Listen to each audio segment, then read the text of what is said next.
The system upgrade. A new architecture. The sky did not turn red, and there were no sounds of war. Instead, a deep, resonant hum vibrated through the ground of every continent. Thousands of massive obsidian spheres appeared simultaneously, hovering exactly 1 kilometer above the Earth's surface. They did not attack, they simply waited. The world stood still, trapped between terror and curiosity. This was the beginning of what history would later call the Great Alignment. For the first 48 hours, every digital screen on the planet went dark. Smartphones, televisions, and computers displayed nothing but a steady, pulsing white light. This was the first phase of the intervention, the removal of noise. Without the constant flow of information, people were forced to look at their surroundings, and more importantly, at each other. The frantic energy of the modern world began to evaporate, replaced by a forced but necessary silence.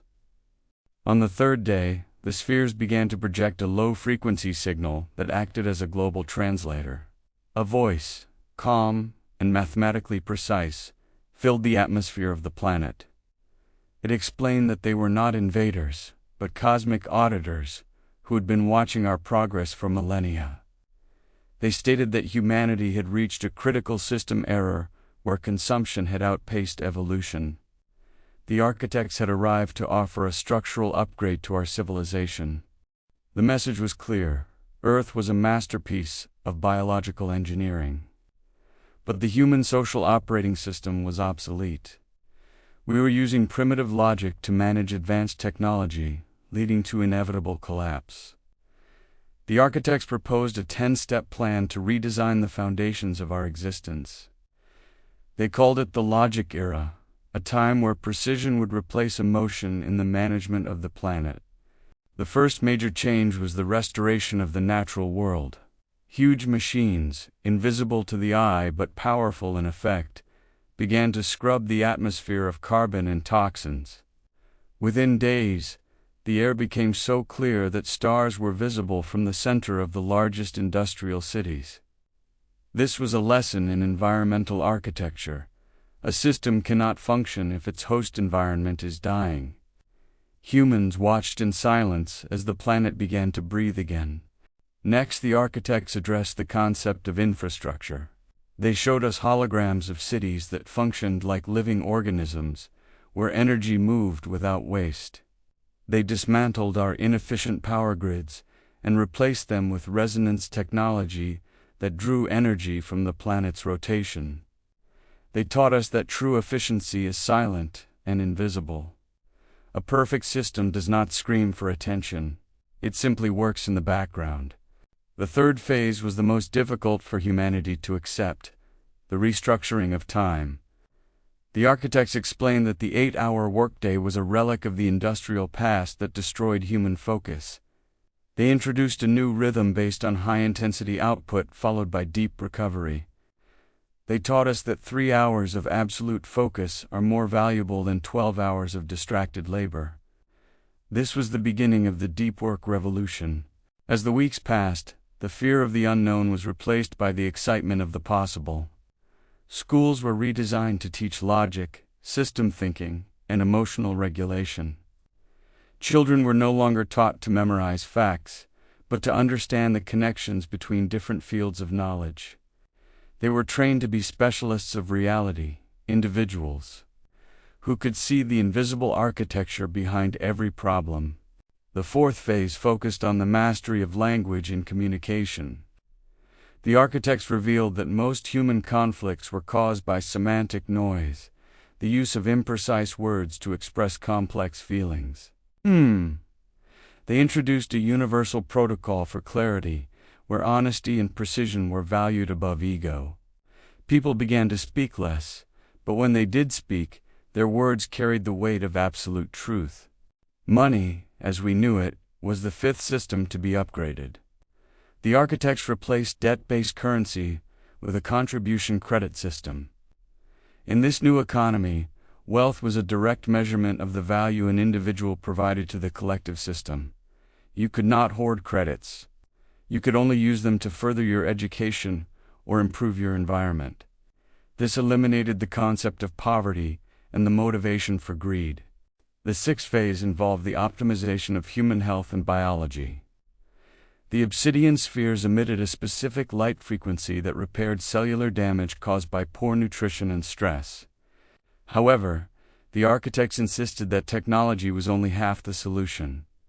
They taught us that the human body is a temple of discipline.